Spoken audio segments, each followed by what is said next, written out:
How spoiled are you lot? Look at this. No wallpaper can mean only one thing. That Steve Says So is on foot. Ooh. Behold the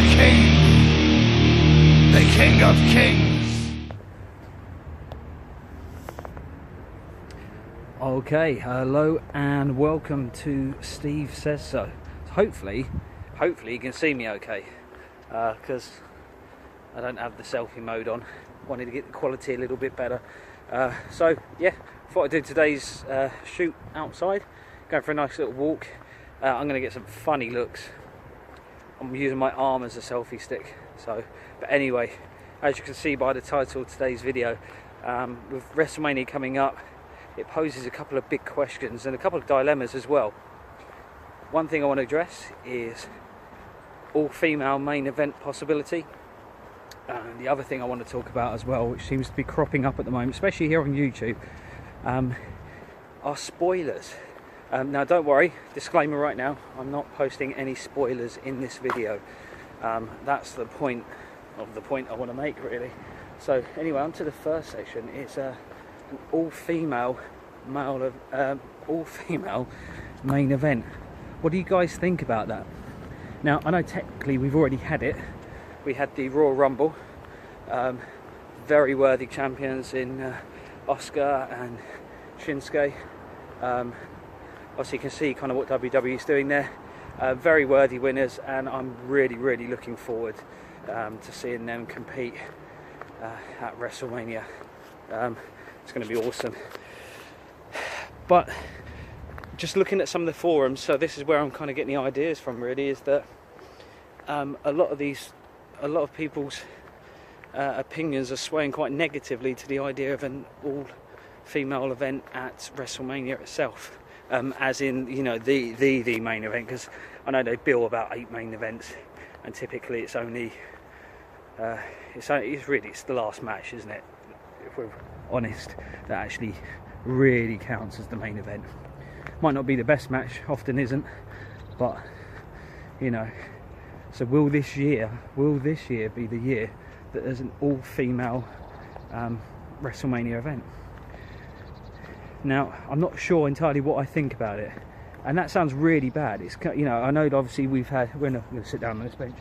I know we're in like a very different times. Things have moved on a lot in WWE for the better, rightfully so, and there's a lot of talent out there. Things have moved on for the better over the last couple of years, and as much as they was entertaining when I was about 14, the bra and panties matches, that I think their time has gone. You know, I'm sure there's plenty of websites out there that can satisfy your needs, if that's the kind of thing that you're after. But you know, we want to see quality wrestling, and I think that, and now I'll probably get a lot of stick for that, is where sometimes there's an issue. Now, with wrestlers like Charlotte Flair, Asuka, I could go into a few others, but I just want to pick them two for now. The skill and the talent is there there to be seen. They almost always have good matches. They generally only kind of let down by poorer talent if they have a bad match. And I know, you know, there's stars like AJ Styles who can go against someone who's crap and really pull up the match. But you know, that's the issue. I don't know about you, but I was, when they, you know, I suddenly realised, it dawned on me that the main event at Royal Rumble was going to be the female Royal Rumble, especially after that male Royal Rumble, which was pretty damn good this year. I kind of, you know, I was like, oh no, what are you doing? Thankfully, it mostly paid off. There is some questionable moments in there, but thankfully people like Sasha Banks, you know, who were able to pull things through, although she did have some questionable kicks and punches at one point. But other than that, it's one of those things, isn't it? You think, are they going to have a good match, or is there going to be some errors? And that's the problem. That's why a lot of people have ended up fast forwarding through female matches in SmackDown and Raw. And that's not just me saying it. I know people who are doing that, and I often did. And there's only 1 or 2 female wrestlers that I really sort of keep watching for when they're wrestling each week. So is it going to affect Mania? Is it going to affect like viewing figures and stuff like that? If it's an all-female main event, would they be able to pull it off? It's a little bit hard to tell. So who knows? I'm not sure it happened this year, but there's a distinct possibility it could happen the following year, the way things are going. So we'll see. Just quickly, in case you're wondering where I am, this local lake close by to where I am. It's probably about 10 minutes walk. It's lovely. Come down here quite a bit actually.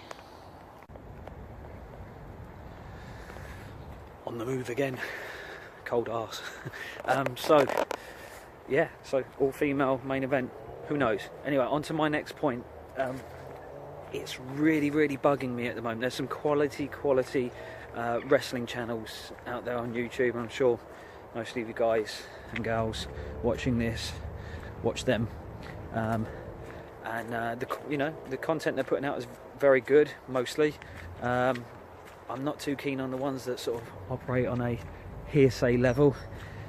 I prefer sort of facts myself, but anyway, what's really frustrating for me at the moment is seeing lots of spoilers coming up. I've had to unsubscribe from a couple of channels, trying to sort of essentially stop the videos coming up in my feed, but that's not working because of course I watch a lot of wrestling videos, and there's when it's just ones that are even hinting towards this could be a possibility at Mania, this could be a possibility at Mania, this superstar's returning, and there's just something that I don't know.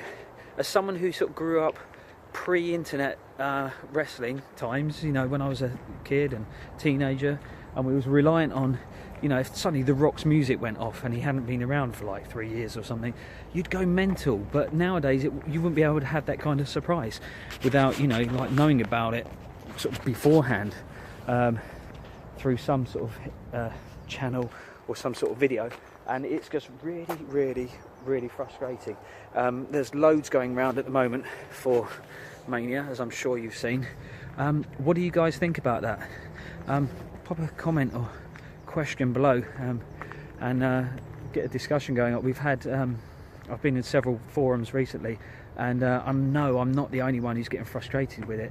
There's something about the fun of wrestling kind of goes away a little bit when you know what's going to happen. You want to have that big pop, that big mark out moment, and that's part of the fun of being a wrestling fan. It's part of the yes, we understand kind of what's going on behind the scenes sometimes, and we know the nature of it, and we know the nature of the business, but it's all part of it, and part of that fun comes from having that mystery. And so I, for one, I'm dead against spoilers of any sort, really. But yeah, let me know what you think. I can't be the only one out there who thinks the same thing. Personally, I'd like to have more surprises in wrestling. I'd like to have more surprise returns, more outcomes that you don't expect. And then I'd like, if we're talking obviously companies like WWE, I'd like them to respond to those surprises by not killing them. So, case in point, Goldberg, when he returned and he had his match against Lesnar, the one where he won in like a minute 30 or something, minute 28, with his couple of moves. Great, brilliant. Wasn't the result some people were after. Sorry, it's muddy. Wasn't the result everyone was after, but it shocked everyone. And then what did they do? They repeated it several times. So, that's in itself a way of sort of like spoiling spoilers as well, if that makes some kind of sense. So yeah, just wanted to raise those 2 points because I had a couple of questions recently, and now I'm going to get my first odd look as I'm walking past a couple of people really, who probably think, why on earth is this man walking through the lake filming himself? Well, if they subscribe to Steve Says So, that Steve Says So, then they would know, wouldn't they? So they're clearly missing out. I'm going to go for a little bit more of a walk here. You'll see some lovely views through here, some great scenery around here. But anyway, so that's really what I wanted to cover today. If there's any other topics you want to kind of go through, post it in the comments, let me know. Been getting quite a few messages of lots of people recently, which is nice. It's nice to know people are there couple of new subscribers. It's all good. Just keeping community going, really. So all for a bit of fun. Also, if you fancy keeping in contact or just follow me in my sort of normal life, I say that as if it's a thing. I don't really have a normal life. Then you can find me over on Instagram as well. Man named Steve. I'm pretty sure that's what I call myself on there. Man_named_Steve. So yeah, catch me up on there as well. See you soon.